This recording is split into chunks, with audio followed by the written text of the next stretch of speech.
When the starship Helios drift crossed the boundary of the Velaran expanse, every alarm aboard went silent at once.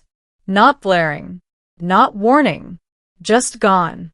Screens dimmed, gravity softened, and the hum of the engines faded into a low, respectful whisper, as if the ship itself knew it had entered someone else's domain.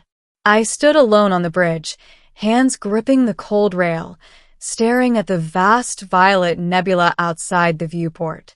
Legends said the Velaran expanse was ruled by a single consciousness, a monarch whose will bent entire systems.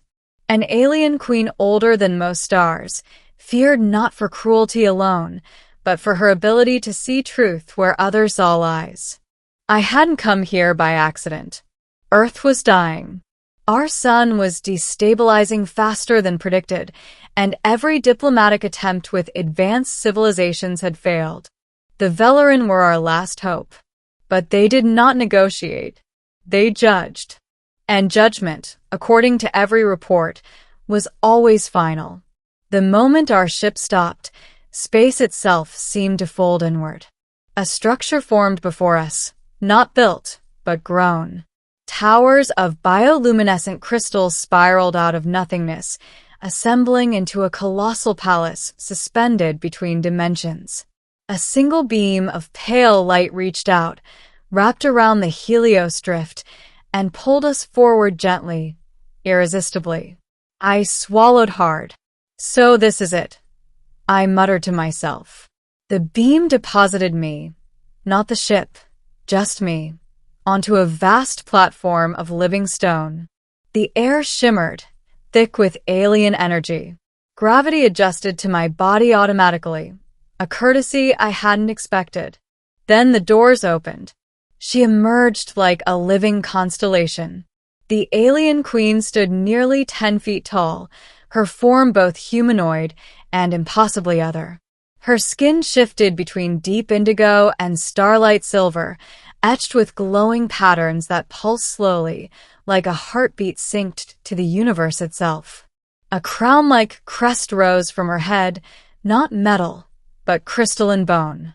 Her eyes, if they could be called eyes, were luminous voids, reflecting galaxies I had never seen. This was Queen Zyrith. Every instinct screamed at me to kneel. Instead, I stood. Human, her voice echoed, not through sound, but directly inside my mind. It carried weight, as though each word bent reality slightly. You have crossed forbidden thresholds. You stand before judgment. Speak your purpose. I took a breath. One wrong word could doom Earth. I come seeking asylum, I said. Not for myself, but for my world. The patterns along her skin flared brighter. Your species is loud, divided, and destructive, she replied. Your kind consumes stars and calls it progress. Why should the Velaran spare you? I had rehearsed answers for months. Logical appeals, scientific value, cultural potential, strategic alliances. But standing there before something that ancient, I realized none of those mattered. So I did something no human had ever done before the Velaran Queen. I told the truth. Because we are afraid, I said quietly, and because we still choose to hope. Silence followed. Heavy, pressurized. Her gaze intensified, probing deeper than thought. I felt memories surface against my will. Earth's oceans, crowded cities, children staring up at polluted skies, scientists arguing over equations that arrived too late. You fear extinction, she said. Fear is common. It is not currency. I know, I replied, but responsibility is. That made her pause. I continued, my voice steadier now. We broke our world, yes. We were reckless. But we didn't stop caring. We're trying to fix what we damaged, even knowing we may fail. We didn't come to beg you to save us. We came to ask for the chance to earn survival. The Queen descended the steps slowly, each movement deliberate. The air vibrated with restrained power. Earn it how? She asked. Judge me, I said. Not my species. Me. Her patterns flickered. Surprise, perhaps. You offer yourself as measure? She asked. Yes, I answered. If humanity must be weighed, let it be through someone willing to carry that weight. She studied me for what felt like hours, though time had no meaning there.